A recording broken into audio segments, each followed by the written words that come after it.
Hi, my name is AD Sweeney. I am one of the associate tutors at the University of East Anglia.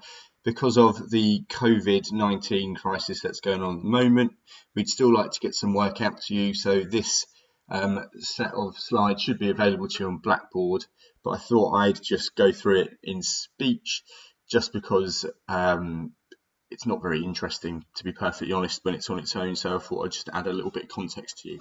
So let's just get this out of the way. So what you should be able to get from the end of having viewed this little video is recognise different classes and in different settings, recognise risks and benefits of classwork within healthcare, identify considerations of designing a class, identify considerations for the practical delivery of a class. So normally this would be quite a long session. We break up into groups, send you away for a decent amount of time, maybe an hour, for you to just create a segment of a class and then deliver it. So if there's 4 groups and it takes 15 minutes, that's an hour. So usually I think it's about 4 hours long. Excuse me. So yeah, normally this lecture is quite long, but this won't be too long, hopefully. So, first thing to think about is bringing what you already know from before this degree. I appreciate that some of you might have done exercise classes either as a participant or maybe even delivered them. So thinking of what exercise classes are available to the public and what would the public and your patients already know. So if we go through this list, so Pilates and yoga, quite often the question comes up, what's the difference between the two? Mine is that actually they're just two brand names for movement exercises that's done individually within a class setting. Pilates is not a Harry Potter word, it is the surname of a fella called Joseph Pilates. He initially was not very well and told he wasn't going to be able to be physically active. He kind of didn't believe that. He made up an exercise system using springs and pulleys and mats and whatnot. He also focused quite a lot on breathing and centralizing your thoughts, so got very much into the well-being aspect of it, probably well before his time. When people started noticing that he was looking fairly fit, they asked what was he doing. I suspect then in his era people went, oh, I'd pay to go and see that.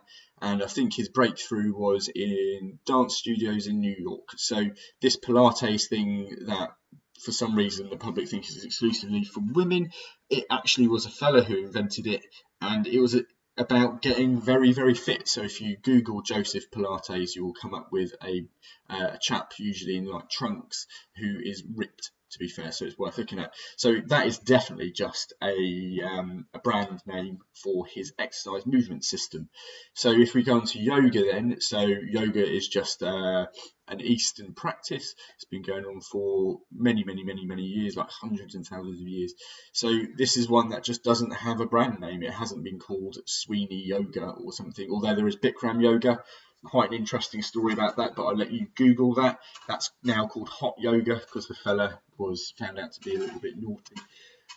But again, yeah, yoga, all it is somebody who wanted to do some movement.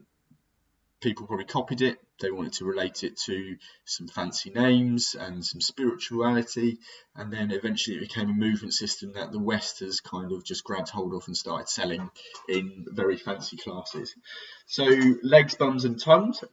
So this is a ridiculously well used term in local gyms across the country.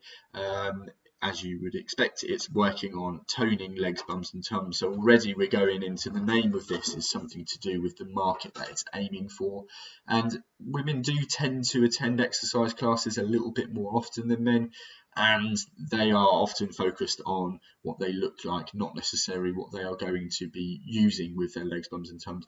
Thankfully, this is massively changing. I think the glass ceiling has been broken down for what women should be expected to do and not do, and so the recreational athlete can now very happily be a woman. I think it's quite scary to think that when I was growing up in the 90s, the only women that you'd ever really see was the high class athletes. You wouldn't really see that many pootling around your city or town, whereas now when I go to Trianglia, the best athletes are usually the women. They are very, very, very good at what they do. So yeah, legs, bums and tums, it's a bit antiquated but still exists. Aquafit, so this is basically probably movement to music within water. So it's a very useful thing for our older patient cohort. You can see it going on in swimming pools. So in Norfolk, in Norwich actually, there's only one that you'll see, and that's in the Riverside. It's interesting to watch because the amount of exercise they actually do is a bit questionable. But very good for a certain cohort of people, maybe people who can't weight bear very well through their joints, maybe aren't very fit, and the water can help. Water can also be used as resistance, so it's quite interesting that they probably don't realise how hard they have to work for it. Running groups and running S&C classes, so these are popping up affiliated with running clubs. So for example, Triangular meets every Wednesday. They usually meet outside the Waitrose down the end of Bluebell Lane, or sometimes they'll go up into the UEA track to do some sprint sessions. So again, it's accessible to the average person. I am a 36-year-old dad of two, and I can go to these classes where it used to be thought of that would be quite an elite way of training. Ski lattes and man lattes, these are just fiddling around with the name Pilates but gearing it up towards something. Essentially, you'll find ski lattes coming out a couple of months before the ski season starts in Europe, and man lattes is just trying to break down that barrier and get blokes to end up coming into these sessions. They are ridiculously useful sessions, but for some reason men do tend to keep away from them, whether it's embarrassment, whether it's just a bit too slow, they're not quite willing to connect with what you're meant to be doing. But even from my point of view, working in a school, kids love it. Initially they will take the mick out of it, they'll G each other up. When they're actually doing the class, they will stop and they will listen and they will really get involved. I think it just becomes a reality to them that they will look silly if they don't stop and listen. And actually the biggest finding for me at working at the school is how much they like the relaxation at the end, and it's just really encouraging them to take a little bit of time out in their day and have some really, really good reactions from it. So CrossFit, we're going to go through it in a little bit of detail later, but that's another common trend. There is another one out, but I can't remember it. It's got numbers in it, which is, again, fads and fashions. CrossFit, I think, is probably in the middle of its fashionable stage. We'll probably find that it will fall out of favour, or maybe not. After COVID-19, it might go crazy when people are worried more about their health and fitness. So Zumba and other dance classes, so you might not think of these as exercise, but actually it's a lot of coordination, a lot of balance, a lot of power, a lot of fitness to be able to move around. The thing that's lovely about these classes, again, is getting away from the traditional gym classes that might be a little bit intimidating. People who go to legs, bums and tums classes tend to be able to do the exercises that are in legs, bums and tums classes. They might look very, very fit, which might be off-putting to some people. Don't get me wrong, you will get other people attending it, but there is a little bit of bravery involved in that. Whereas Zumba, it's just going down, meeting your friends, and actually, if you cast your mind back to the first lecture, the reason you might do a Zumba class is probably for the glass of wine after, possibly for the glass of wine afterwards, but it's still a really good way of getting people fit. Other dance classes, so when I lived in New Zealand, me and my wife had lots of time on our hands before having two children, and we learned to ballroom dance. So once a week we go to an hour and a half session. We did that for 2 years, and I'd say that I got loads of understanding about movement, from learning how to waltz to tango to foxtrot. Yeah, very, very useful, and I even use it now in running S&C classes just to make people understand where their feet are in order to be able to move more effectively in a forward cycle thinking pattern. So Les Mills, we'll go over this in some detail in a second again. It's basically Les Mills is a fella from New Zealand who made up a couple of exercise classes, franchised them out, got around the world, and now he has a load of classes. There is a lovely debate. I reckon we could sit down and have a coffee about it for an hour and talk about, is it a good thing, is it a bad thing?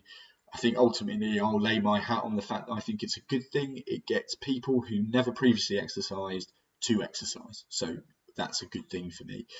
Whether what they're doing in there is properly programmed or if it's completely healthy is another thing. But actually, I think a lot of classes, if we look at them as fancy scientists and physios, we can go, oh, it's not very good. But ultimately, they are trying to sell a commercial product. So if I want to do a 25-minute plyo session, people want to come to something for an hour. They don't want to come to a short time, and they certainly aren't going to pay you that much money to come to those classes. So that's why it's often bumped up to a little bit more.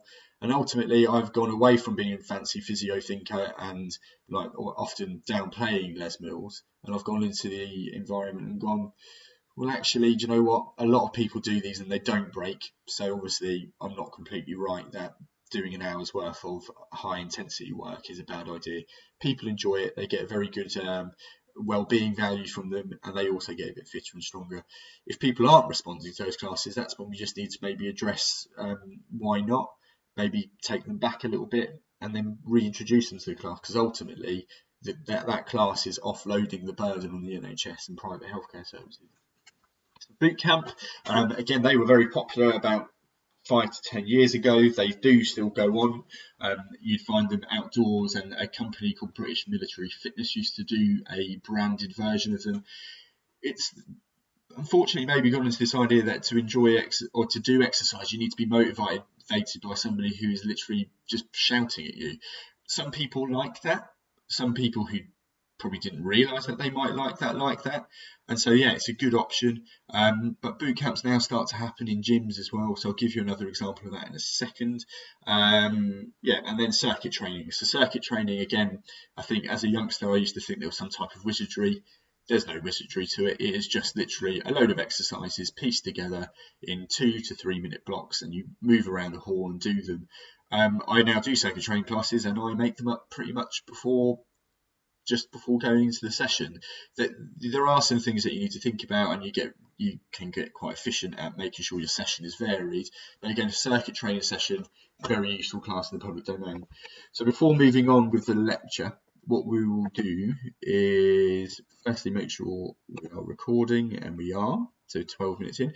So just thought we'd go online as we've got access to a computer. So we're going to go through all of these across here. So just examples of classes. And actually, when doing this morning, I was thinking we should really add in apps, because apps serve the same function as classes. So classes are trying to get people motivated to do exercise in the general public. Apps are doing exactly the same thing. So if we first look at Les Mills, we'll go through a couple of their sessions. So look at their workouts. This is their range of workouts. So the first one we will have a little peep at is body pump. So body pump is one of their original ones. It's involving weights, probably involving weights down the endurance side of things. So here we go. Already we can see that Les Mills is getting their branding across quite well. They are trying to attract a certain type of person, or at least a person who believes they will be this type of person. So if we now come down and we start to see the kind of things, this full body barbell workout will burn calories, and a must for the public. They want to exercise primarily to burn calories, to shape and to tone their entire body, increase core strength and increase bone health. So it is quite frustrating that the average person, this is what they're motivated by. They're not bothered about, I want to make my legs strong so that my knee pain is gone so I can go for a walk with my family. It's just looking at it from two different points of view. Les Mills is trying to sell to the average person. We are just trying to get people to do exercise to get fit and healthy. They are similar but different. Ultimately, we need to share and align our goals to ensure that patients understand that this is good, but at some point you need to come back and pay more attention to some specifics. So if we come down and have a look at what's going on, I think this is quite short. Is it going to work for me? Yes, it is.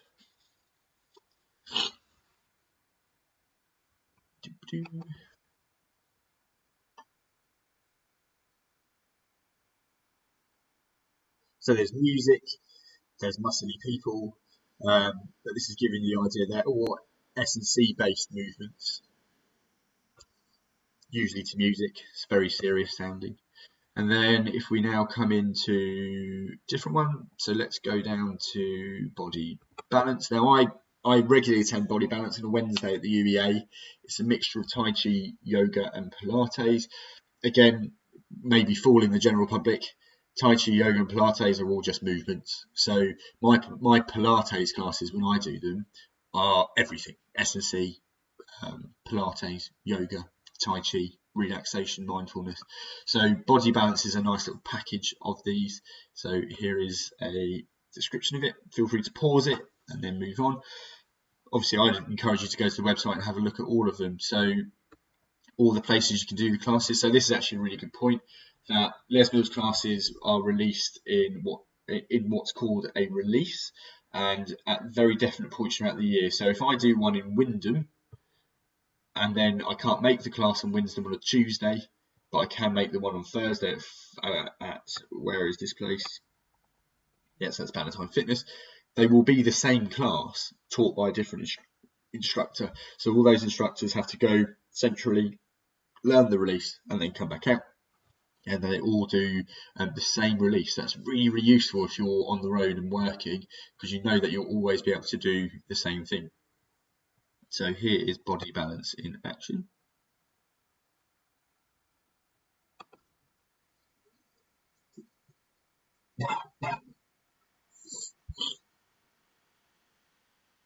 So no weights, even the music is coming down, bit of balance, bit more chilled out. Okay, and then this is where it gets incredibly interesting.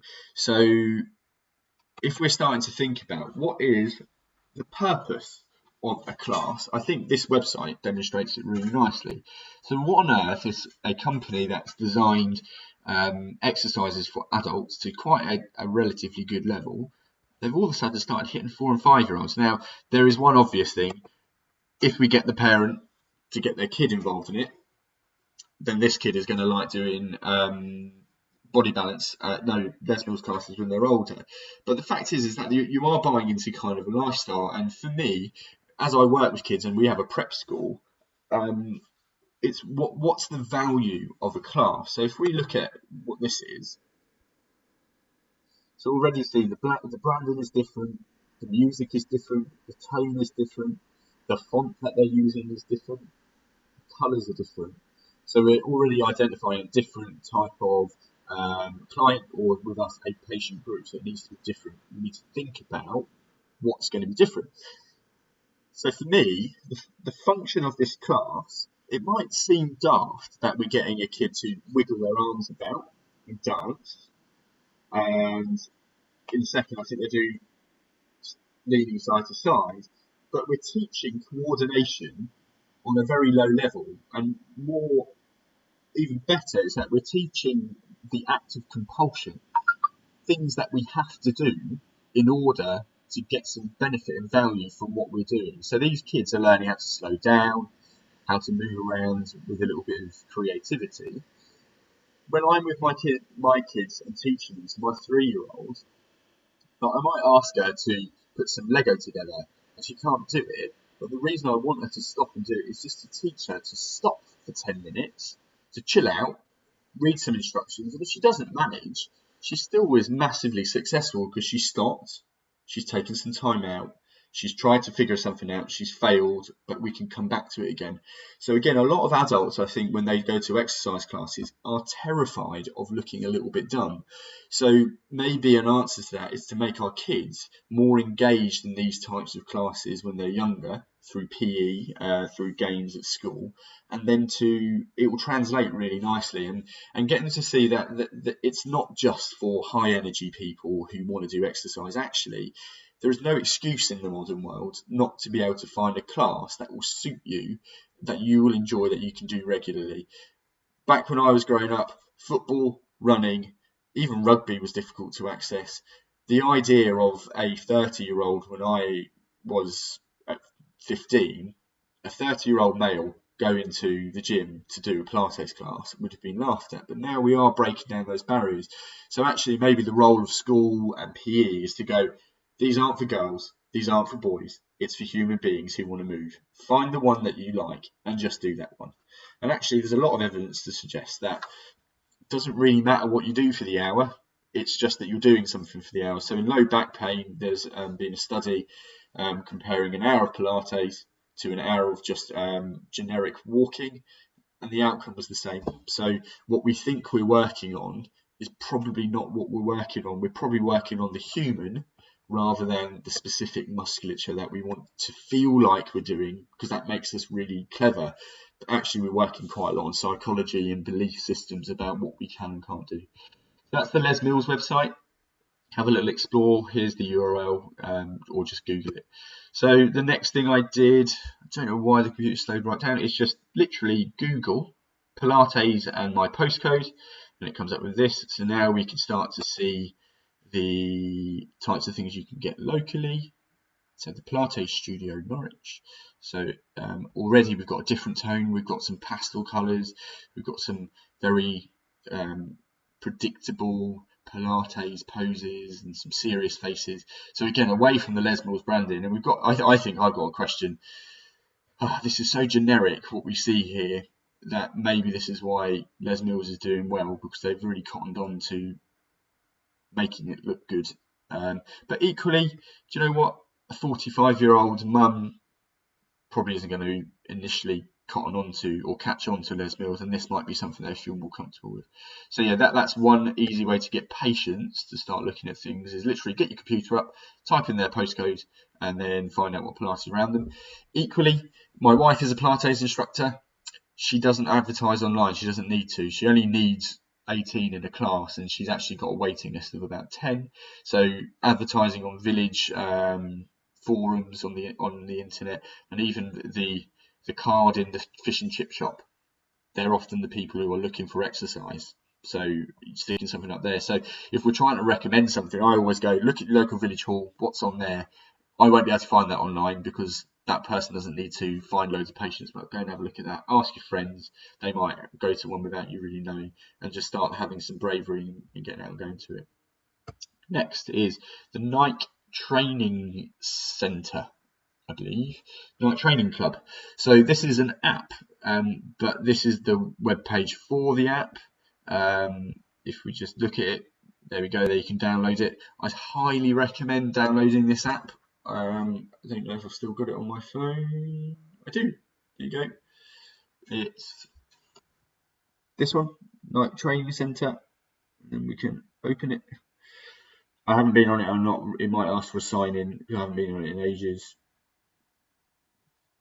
Yeah, it's asked me to log in. But basically that gives you 15, 30, 45 and 60-minute sessions. It will give you an aim, so endurance, strength, power.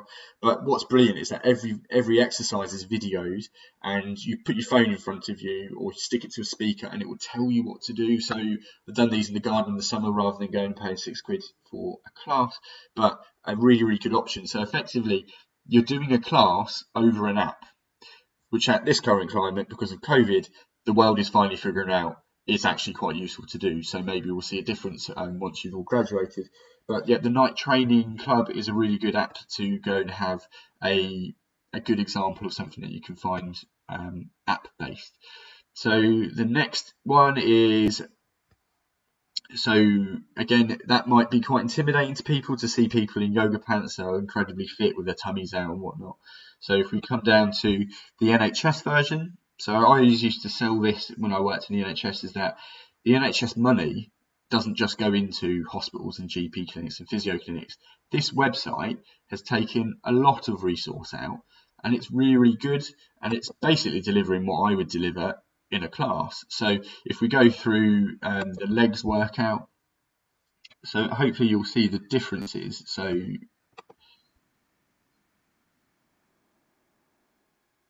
different colours, different music, nice and quiet. Okay, 3 plus 4. Still got the motivational music, absolute must.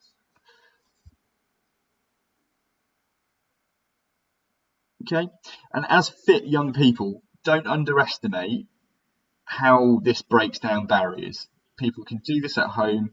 You can link your laptop up to a smart TV. You can, in some computers, if they're bothered, they can get a keyboard out. They can use a browser on a smart TV, put it on this TV, and they can start doing it without feeling embarrassed. And this might be the gateway into them going into an actual class. In fact, I know it is because I've used it very effectively with people who are incredibly intimidated by classes, but this gives them the idea of what it's going to be like. Okay. So next we're going on to another app called Zwift. So we've got to start thinking with some modernity, I think. So Zwift is a cycling app. You hook it up to a trainer. So I'm going to let this bloke explain it.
So yeah, it just gives you the idea that this is effectively a class for people who cycle and can't go meet people. And I think the key point is the community. So we have to look at what the value in these things are and what is the value in a class. We're always hell bent on what the clinical outcome is going to be, but actually to achieve that clinical outcome, we just need adherence. And to get that adherence, we need to create something that's valuable to the patient. So something they want to come to engage in, to really try hard in. And our NHS classes sometimes they are a little bit dull, and there is no real need for it anymore. We can present things a little bit nicer at relatively low expense. So if we take from Zwift and Les Mills their branding, their way of communicating, we can probably get that translated into our NHS classes quite well. So next is CrossFit. So we're going to go to this bit first. If you don't know what CrossFit is, it's again, this is something that's built up absolutely fantastic community vibe. It's just lots and lots of well, it's not actually, it's workouts based around some very key workouts. So CrossFit is a brand. It's highly registered, so you can't use it without someone tracking you down and suing you, but called after girls' names, and they're the key workouts. But you often find that CrossFit boxes or gyms, they make up their own workouts too. So massive community where you go in and you learn to lift weights, and this is what's brilliant about CrossFit. If you look at this demographic of people, this is not who you'd expect, but actually they they do really well. The middle-aged lady who everyone probably like just looked down upon before, it's like, no, absolutely not. Get in, do some weights. Not all middle-aged ladies want to go in and do Pilates. They find it incredibly boring. Not all middle-aged men want to go and lift weights. We've got to break down these barriers. But CrossFit is quite a cool little thing. Massive debate about its healthiness in some degree. I am in the middle, but in favour of it, because ultimately, again, it's better than sitting on a computer game or watching EastEnders. But you do get quite a lot of patience from CrossFit, and they're very, very tricky, because there is a personality to a CrossFit patient, because they're being fed that they're really good at what they do, and then you come in and go, well, your squat isn't very good, and it's really hard to break that down. But ultimately, I think it's a really, really useful thing. So this is a gym in Norwich, or they're called boxes, so a CrossFit box. And look at the size of it. It's a big warehouse out the outer ring road, and it's such a fantastic community. I know people who've gone here, and it doesn't matter what they're doing when they go into the box. It's just the fact that they've got a community of people that they can connect with. So have a look on that one. This is called CrossFit Gain. It's quite close to you guys, so have a crack at it. This is a bit off-putting, because that's not what you need to do. You can literally start at any level that you want to start at. They've even got kids levels classes that run too. So have a little peep. That's quite a useful one. So then coming down a little bit from the CrossFit is into maybe local gyms. So these are becoming more and more popular. It's a Norwich Fitness Academy. So this may be an environment that presents exercise classes more similar to the Riverside rather than the CrossFit box, but it's in an environment that looks a bit more engaging, to be perfectly honest. Community gyms run by the council cannot look like this. This is not fill up with treadmills and bikes, which attract people to gyms, and that's what the community needs to do via the council funding. But it's not the best type of fitness, unfortunately. If you want to go for a run, go for a run outside, get an exercise bike, and all this environment allows us to do is good training. So lifting, speed, agility, quickness work, some random challenges, some functional movement. So this is a local one. So it's useful to know that these exist. You find these often on Facebook groups.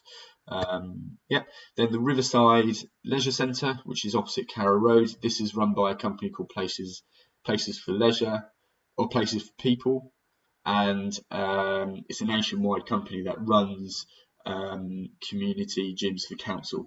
So it's good. It's got its hat on the right coat and hat rack.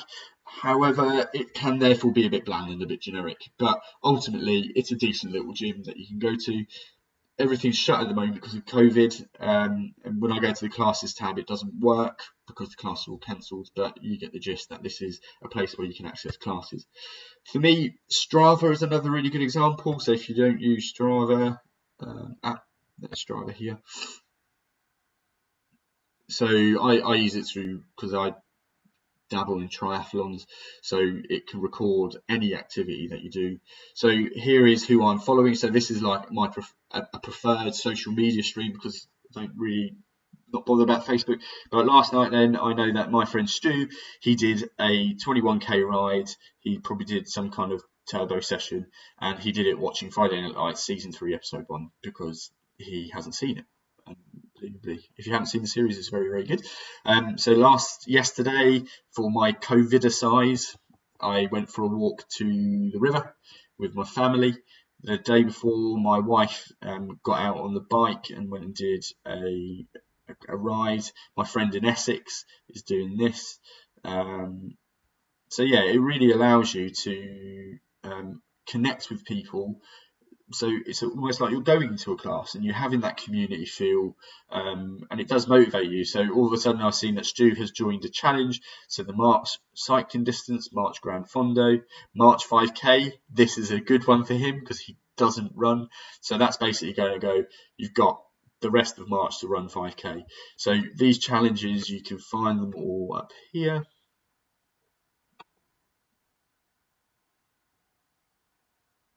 So I kind of feel like when you sign up for a challenge, you are signing up to a class that is around the country, quite frankly. So there's 28,000 people in this class, and the idea of doing, let's see what it is, I haven't looked at this, but it's got a pint of Guinness on it, so let's have a peep.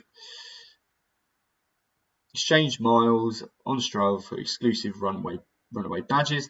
Do not underestimate little gimmicky things like this. I give my little girl stars when she goes to the toilet and manages to wash her hands. We think that as adults we start to get rid of this, but it's not. I remember when I was doing my triathlon training for a half Ironman, I signed up to a couple of these, and all of a sudden it was like, I really want to be able to do 100 miles within the month. So yeah, it's a really good idea to just get people motivated to exercise. So personally leading you through here is that the general public do exercise. We're just trying to ascertain, well, what's the function of these things? What is the benefit for the people providing it? In this case, usually money. In the council's cases, it's going to be to do with keeping their general population fit, so there's less burden on things like the health system and pensions and carers, for example. I know it's probably not thinking about that yet, but that's the kind of thing you will do as an older physio. And then you come all the way down to like Joe Wick's PE classes. I think at the moment he's just doing it because he's an awesome bloke. He's saving all us parents. But yeah, they're a class, aren't they? I've been on there twice now with my whole family in the morning at 9 o'clock, jumping around like an idiot. But afterwards, my little girl talks about it. She Skypes her granddad and goes, "Oh, we did exercise this morning. It was really, really fun." So it's a really lovely thing to be doing. So the function for the providers is one thing. Function for us in this environment is community, fun, feeling proud, your well-being goes through the roof, the endorphins are released, so it's to feel good. So the reasons for doing exercise for patients may not be exactly the same, which is really awkward, because the reasons why we want them to do exercise is to all those initial values, but actually we do need to recommend they're vulnerable and scared, they're in pain, and so therefore, whilst we want it to mimic what's outside, we do have some very different things that we need to get through to them. So if we come back, let's look at the NHS classes. So examples, so you might not know this, but classes related to a joint, so a hip, knee, ankle, shoulder, back or hand class. So the ones that I have found incredibly effective are shoulder classes and back classes. Cardiac and pulmonary rehab, so after heart attacks, they start their cardiac and pulmonary rehab within a hospital setting, and then local gyms have taken over. I think it's like stage 4, and so it's just kind of helping patients get back into fitness for life rather than fitness for a health need. So lots and lots of care in the hospitals and checking everything. Then at the end of it, they're confident. They go into another class where they're doing it with an instructor who's maybe dressed a little bit differently, taking less measures. And at the end of that, cool, now you can go back to doing this type of thing on your own. So it just literally titrates it down to them. Balance and falls classes, so very common in the elderly population. In my view, they're quite difficult to get success from, because to make balance better, effectively, you have to have people feeling like they're going to fall over. It's not what older adults engage in.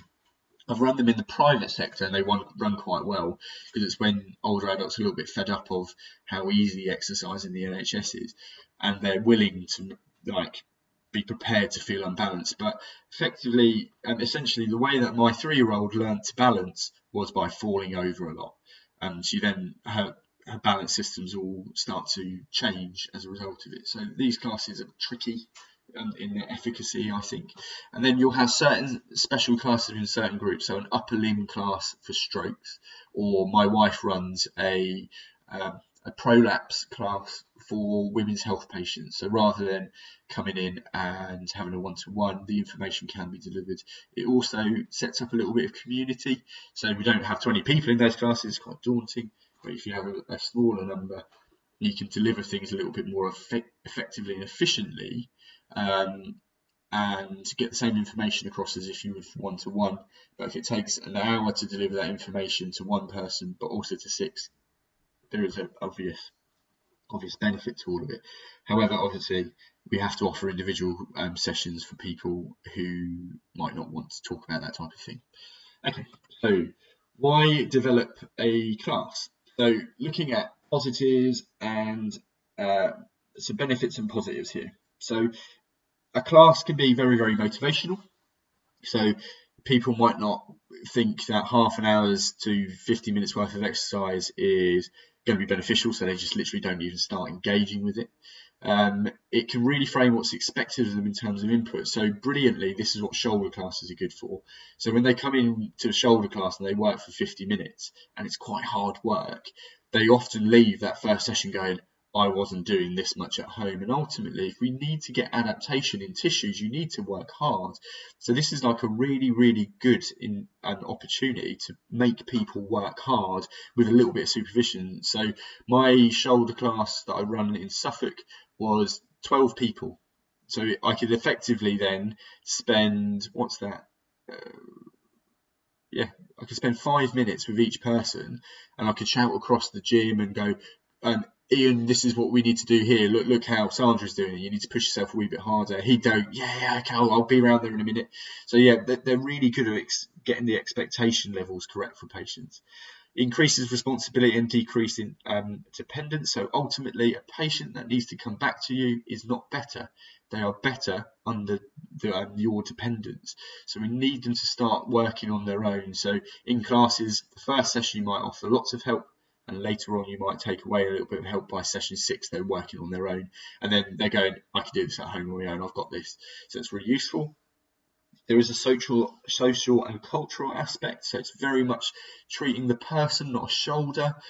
People coming into a gym and they're sharing the same pains, the same worries, the same hopes, the same optimism. It's really, really useful.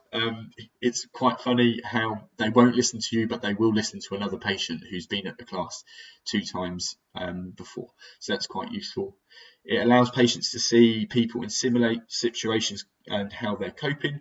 So 2 people starting on the same day, they've both got sore shoulders. One starts to improve and they go, oh, well, what have they been doing? Have they been pushing themselves a little bit harder? Or one might be pushing themselves too much and going, oh, maybe I am doing a bit too much. I should slow down and accept this will take time.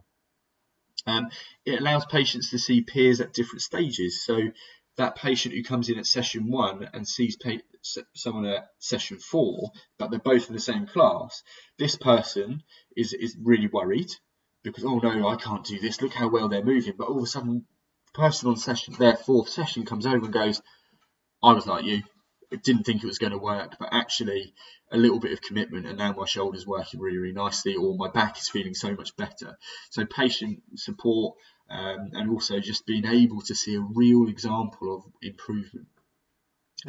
It's a progression from the clinic. So I always think that when someone comes to see you in the clinic, I want to think about the discharge during that first session. How are they going to be doing this in the future? And I promise you, a little exercise sheet, patients don't keep doing that, but what they might keep doing is the park run you've advised them to go to, or the body balance class that you've helped them find that's within their locality, or an online YouTube video channel that they love following. So it's a really good progression to their discharge. So start thinking about that session 1. And then unfortunately we do need to talk about money. So in the NHS, back to if I can see 1 patient in an hour or 6 patients in an hour, that ultimately, health economics wise, is really, really beneficial to be able to do it. So yeah, we need less physios to deliver it, and we have to. That's where clinical governance comes in, which is a term that hopefully you'll learn later. If you can deliver it more effectively and efficiently, even if it means that you're not going to be able to do what you want to do, i.e. see people 1-to-1, you really should be doing the class. And patients are sometimes a little bit, they think you're sweeping them under the carpet and like, oh, it's just the NHS making cuts, but actually it's not. It's the NHS is becoming more aligned with what's available in the real world. So really, really, really useful to think about is how you can save money in this aspect by doing a class, which allows you to do some other things elsewhere. So in AHP Suffolk, we Started doing classes, and we realised that our throughput was quicker.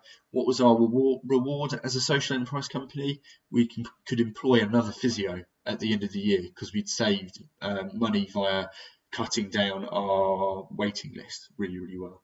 And then the next year, I think, because we didn't need another physio, but we had our funding was still had some surplus, bought a very, very nice flat screen TV for the gym. So making sure that we're thinking about this class is in the bigger picture of what's in the NHS is really important.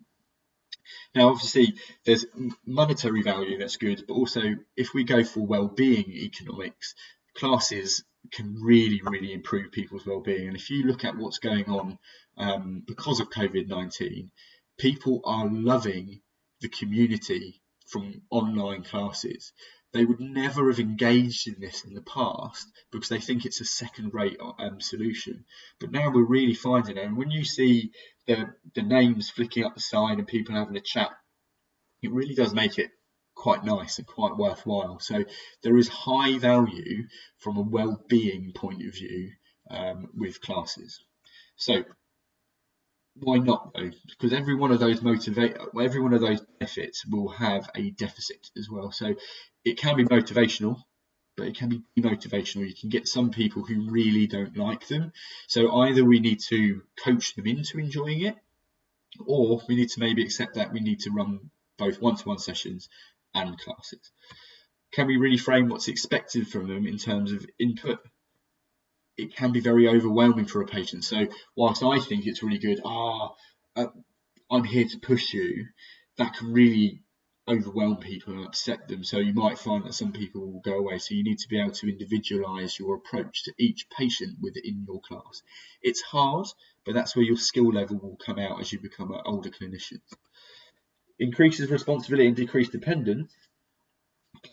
Patients can hide in classes and then offload responsibility. So very similar to the swimmers that I explained before. Actually, maybe not to you guys, but when people go swimming and they're wondering why they're not losing weight, but actually they've went swimming for an hour but only did 12 lengths and they've been talking at either end to their friends, you haven't been swimming. The person who's just done 80 lengths has been swimming. So it's the same in these classes. You can have people who malinger and just don't do much, and then at the end go, told you, wasn't working. So you really need to be a good coach and help those people to get engaged. It has a social and cultural aspect. Not everyone likes exercising with people. So in which case, this is where online classes might be incredibly valuable.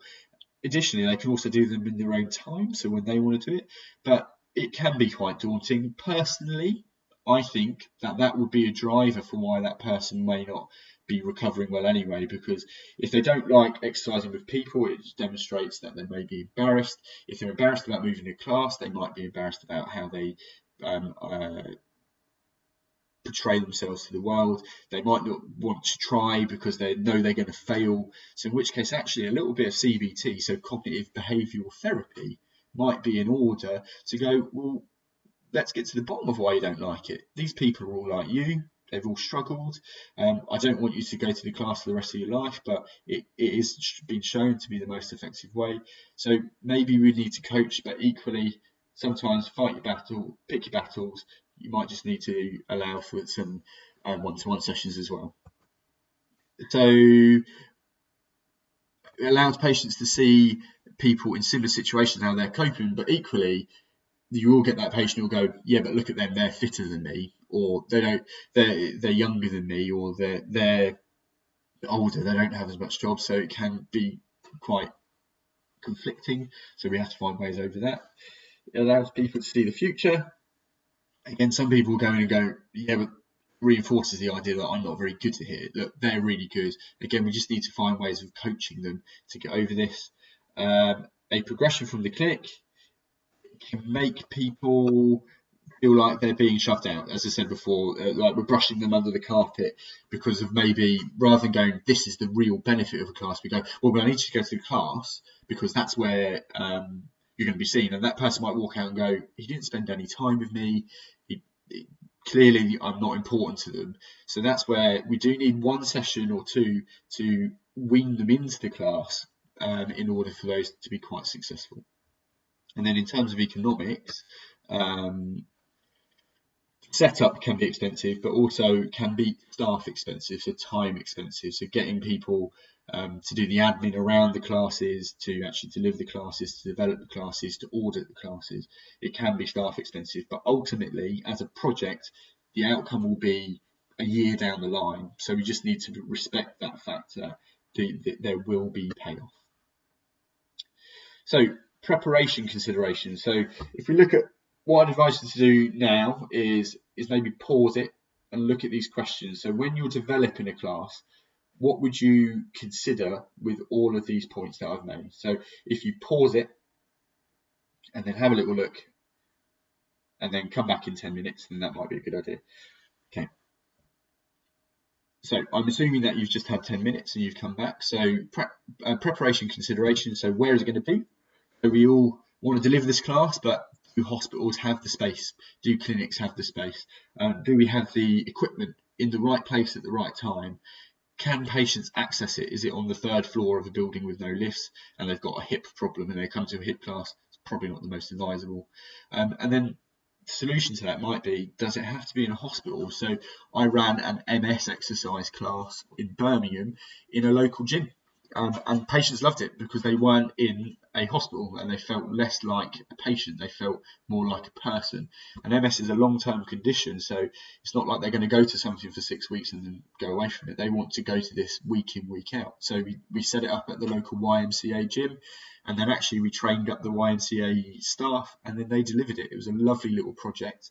So yeah, when you're considering where it's going to be, does it need to be in a clinical environment? So when people want to attend classes, often tends to be outside of work times, but that's when you're working. So it might clash with their work. So therefore, do we want to once a week come in at 7 o'clock for an early morning session? Do we want to have a class that's directly after work, but equally a class at 5:15 is a bit awkward because people still have to get to you. That's when rush hour is, so actually 6 o'clock is probably better, but then the 6 o'clock one means that you've got an hour and you've not been doing anything. So yeah, this is a proper conundrum. When it's best for the patient is not necessarily best for us, and that's where we need to kind of go, as a professional, maybe my working hours shouldn't be 8:30 till 4. Maybe one day a week I should do 11 o'clock till 7, so that we can put on things like this. Ultimately, gyms run classes and they run at 9 o'clock, 10 o'clock sometimes. So should we as clinicians be offering that as well? How many people? So too few is a bit awkward. Too many, people start to get a bit distracted. So I think the key number for me is usually 12 is what I think I can manage quite well. Who will attend and who shouldn't attend? So some personalities just will not fit in a class. They might be disruptive. They might be very, introvert, so they don't want to be engaged in it. So we want to develop an inclusion and exclusion criteria. So we want to identify, is this person going to be happy to attend, but also we need a minimum level of what they can do. So that's what inclusion criteria is and what exclusion criteria is. When will be the right time to discharge? So you develop discharge criteria. So classes shouldn't be there to make a person 100% better. They should be there to make them 75% better, equipped with the knowledge and the tools that they can implement afterwards on their own. Physios are not in charge of making people 100% better. Our job is primarily to make people aware of the ways that they can do it. This is not a cop-out. We cannot expect the NHS nor a private patient's wallet to be able to fund us to constantly be able to deliver. It just isn't realistic. So we need to go, you will be ready for discharge when we've seen this much decrease in your overall pain score, when your range has gone up, when your functionality has improved. Equally, we might need re-referrer options. So if we go, you're not quite there yet, let's refer you back into this class. You're not quite there yet, but you've been working really hard. Do we need to refer you onwards? So we need some discharge pathways alongside those discharge criteria. How we know if the class is effective? So we need outcome measures and markers, and then we need to audit them regularly, because what we might discover in year one or might think is a good outcome measure might not be very effective for how people are feeling about their outcome. So auditing it regularly is probably a good idea as well. Equipment versus no equipment. So with equipment, it's difficult to do at home, but it is very engaging within your class. No equipment can be implemented at home, but it's possibly boring. Clearly the answer to this is mix it up, and even better, small equipment that can be bought at home for increasing some massive lifestyle changes. So a kettlebell can be 20 quid. So if you buy one kettlebell and you can exercise at home for the rest of your life, I think that's a very, very good investment. Circuit versus group. So do we get everyone doing the same thing at the same time, or do we set up little stations? It's a personal choice. Personally, I think it's easier to monitor execution in circuits, but there's fewer exercises. But when you're doing a group session, it's quite difficult to monitor execution, but you get more exercises out. So it's up to you how you might want to deliver it. Staff requirement. So this is a very contentious one. So does it need to be a physio who instructs? We need to send people in. So a band 6 physio sends people in. We select the right population. We discharge, so we might see them at the end. But actually, could a band 4 deliver that class? Could a very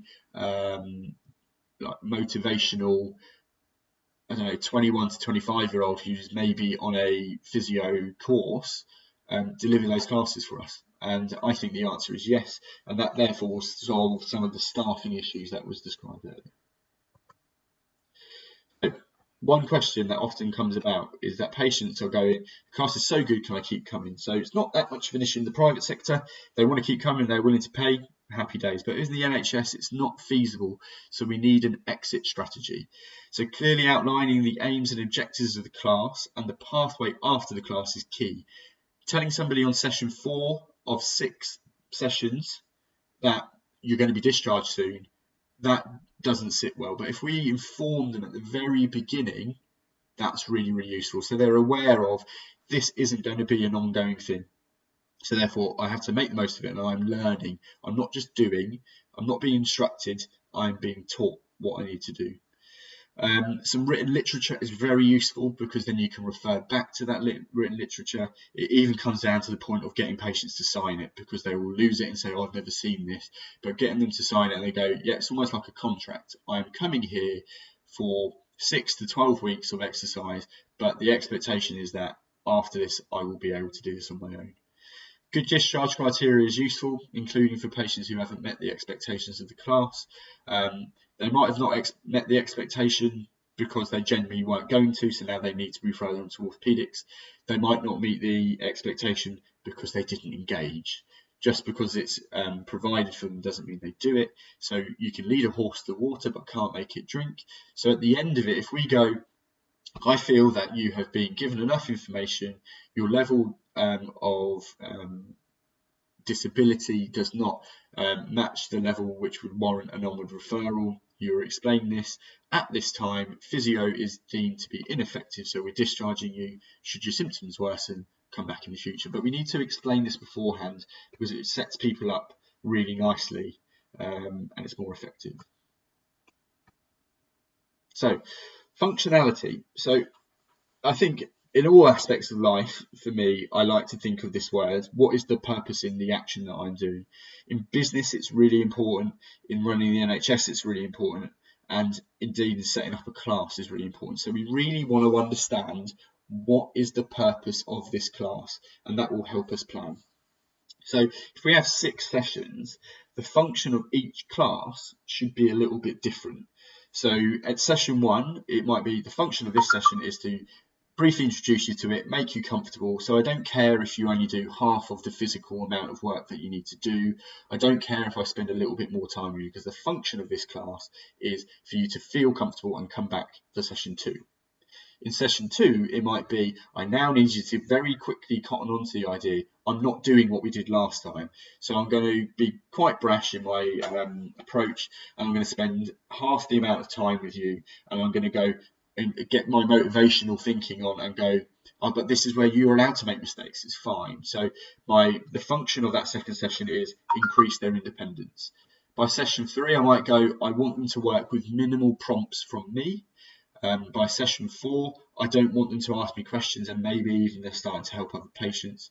Session 5, they come in and they literally just smile at me, get on with what they're doing. Session 6, they go in, it's my last session today, I really want to work really hard. So the function of each class should change. Indeed, the function of the overall package should be set beforehand. What do we want to achieve? So one function might be assessing whether or not this patient is going to respond to exercise.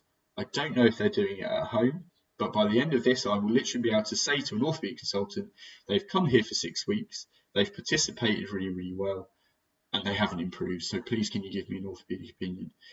Another function might be, I don't think they're doing it at home. I want to give them the opportunity to have some coaching. So the function of this for them is to go, let's help you find out how it can be quite fun. But deciding on your function beforehand is really, really, really important. It's not just we could do it. It's this will be what makes your class, both the block and the individual session, successful. It is hard to do, it is timely, but it's really important to do it up at the beginning. So when we now look at an example of this, so within a session, if you do exercise, you don't want it to be all the same thing. So making sure you've got a good mix of these points. And the most interesting one for me, so I'm not a manual therapy advocate, however, this changed my mind. So having a station within a circuit of manual therapy with the shoulder thing, really, really helpful. So they can have some one-to-one time. It's also an opportunity for you to be able to speak to them and check out how they're feeling about things. So this is where we normally break for a task, and that task is about 2 hours long. So for you, I wouldn't expect it, but how about you give yourself 20 minutes and you try and have a think about what you would do to prepare a class for a patient who has an OA hip. So let's go, that patient they're 65 and they need to do exercise, and they're quite low level exercise. What are the exercises you might choose? That's one way of thinking for you to do this task. But also, what would the pre-information be? What would you include in it? What would be the tone that you'd have in the written literature to that 65-year-old? What might the class look like? Would there be music? Would there be chairs in it? Would there be a lot of time spent on the warm-up? Would you have an education session? So would there be 1 session of education and 5 of physical exercise? Or would you do 10 minutes of education across the 6 sessions? What would that look like? So that's for an OA hip, so osteoarthritic hip, so pathological hip, versus if you had somebody who had just a generic ankle sprain, and the ranges are from 21 to maybe 39. What would the differences be in your tone, the way that you would send out information, the way that you would explain the class to them? What would be the differences in your inclusion criteria? What would be the differences in your exclusion criteria? What would be the differences in the people who present it? The person who presents the OA class might be a bit different to the person who presents the younger person's class. What would those dynamics and differences look like? So I would encourage you to get away from the computer. I've been waffling on for a while, and try and do that task. Give yourself 20 minutes, have a cup of tea, then another 20 minutes to do the one you didn't do, and then come back and finish the rest of the lecture. So welcome back. So from that, hopefully you'd have some ideas. We'd have a very big discussion about this at the moment, but we're not going to be able to do that right now. So we've discussed, would there be an education component? Did you include that? Was it as important for the younger person's class as the older person's class? There are reasons for including education for both cohorts. What can you think of that? Write this down if you want to. You can then mention it in the comments below. I'll be happy to go over it. Yeah, we can do that over the next week or so. So how will patients remember the key points of your class? So did you give them some exercise sheets to go away with so that they can practice at home? One way that I love doing this is to give them a blank table and then they write down their exercise and their explanation of it. That theatre of writing things down is a really good way for them.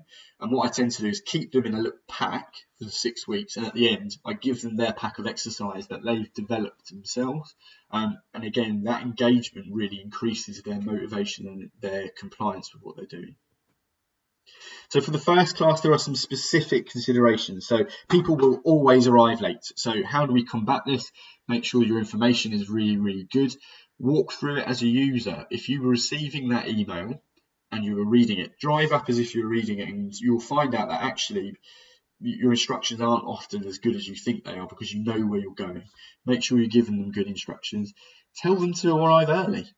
It's a really good idea. Don't make them assume that turning up on time at 6 o'clock for a 6 o'clock session is okay. They might think it's a 10 past 6 start.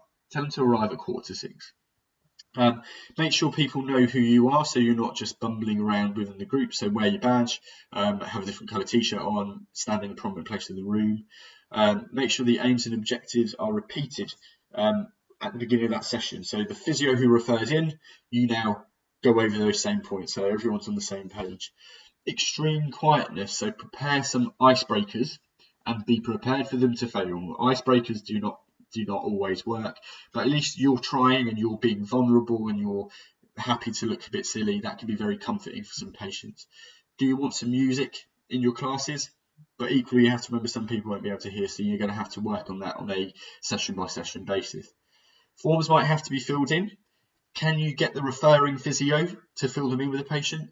Can you send them to them via email beforehand, get them to print it off? Can you save paper and get them to email it back to you? So setting something up on Google Forms could be the answer to this. Your housekeeping is going to be important, so telling where the loos are, that they don't need to ask for them. Tell them to bring in some drinks for themselves, but equally also have some available. And all the other health and safety issues about fire exits, room temperature, what to do if feeling unwell or sore. But equally, they should be feeling sore. They're in an exercise class. So follow-up classes are a little bit different. So again, encourage people to arrive early. When people get used to it, they'll kind of go, oh, I know how to get there. But tell them to consistently arrive early. Ask people to get ready outside the class, so they're not wasting time at the beginning of the class. Reintroduce and ask about the last class. This is a way of testing, are they engaged in the process or are they just being dragged along it? So what did they like about it? What didn't they like about it? What particular exercise gave them issues? Was there anything that was particularly fun? If it's a progressive class, I outline what will be different in this coming class. So exercises might change, or you might ask them to be working a little bit harder. A way of doing this in a circuit is by putting down on the circuit on an A4 sheet a green, amber and red setting. So you should start on amber. If it's too easy, too hard, go on the green. If they're too easy, go on the red. So just reminding people of that system if you want to use it. So follow-up classes do need to have variability, but do not interrupt the function. So what might be boring to you is new to patients, so that they might not find it very boring. They're just concentrating really hard and they look bored. Changing the order of the class could be enough. So just, the exercise at the end of last class, put it at the beginning. Don't change things too much. Not everyone will learn at the same rate.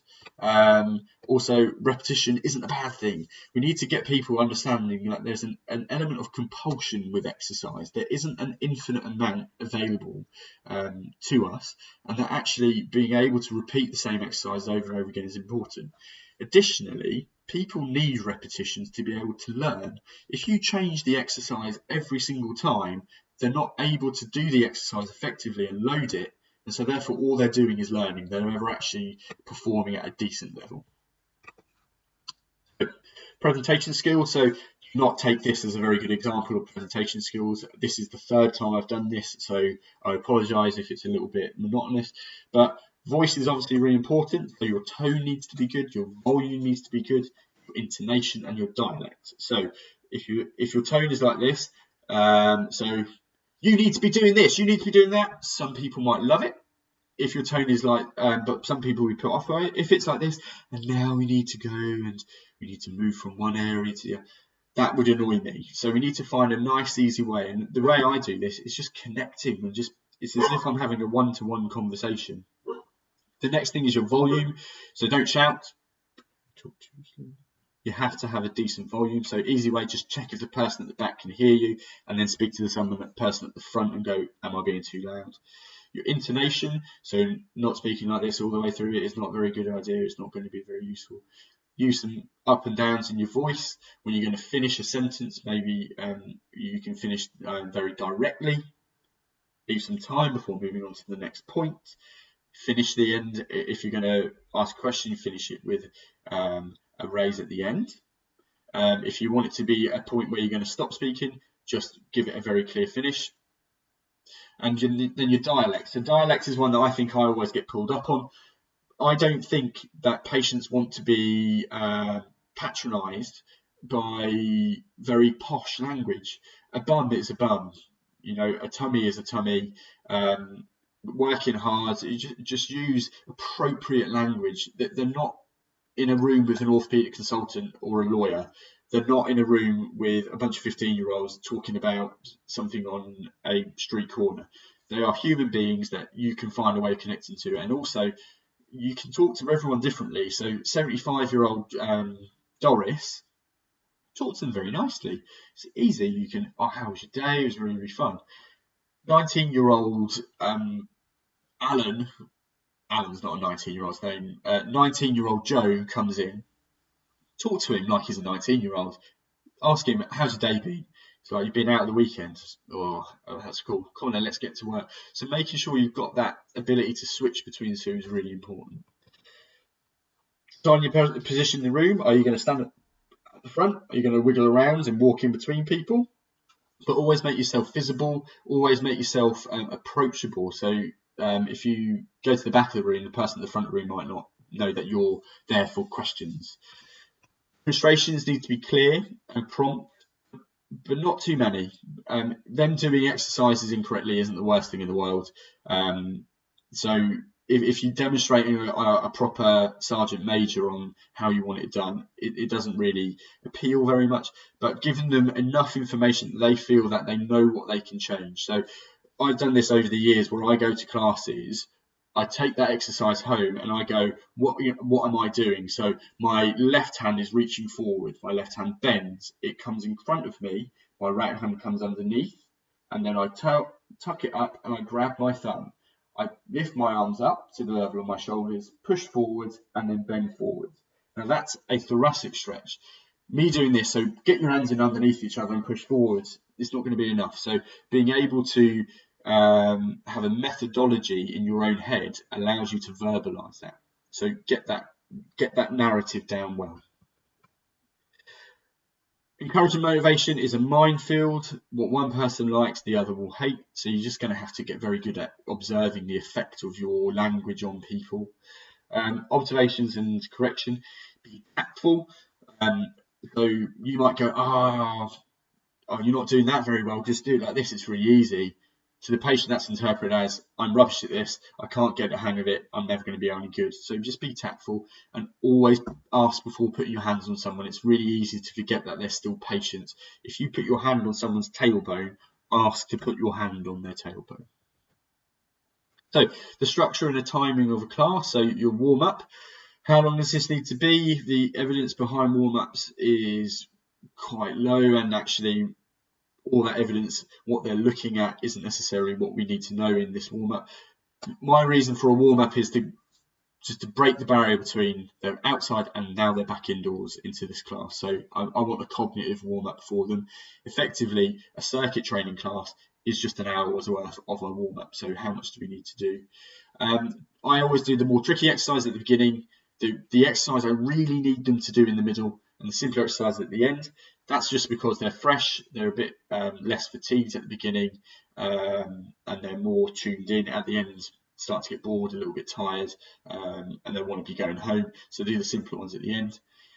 Put some rest breaks. This isn't just to be nice, but it's also working the metabolic bathtub, so letting some energy recuperation. So in circuits, I often do one circuit that's repeated twice with a 4 or 5 minute break in the middle.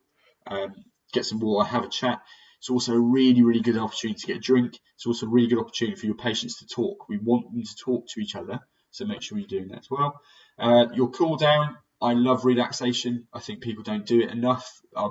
I hate it when people in leisure classes, they leave 10 minutes before the end because they don't want to do the relaxation bit. It just tells me, oh, in this 1 hour that you've committed to looking after yourself, you're still scraping back 10 minutes of it. It's like 10 minutes, give it up, and allow it. So the cool down for me is all about just health and well-being and mindfulness. But obviously there are some evidence about what your cool down should be and just getting that restful atmosphere in your class. That's it. So appreciate it is relatively hard to follow these types of things, but it's an hour and 15 minutes of chat around classwork. I hope you have some benefit from it. I hope to eventually meet you. The likelihood is quite low. I don't do too much on the BSc course, and I think they're all quite packed in near the beginning. So you might see a couple more of me in this fashion, for which I already apologise.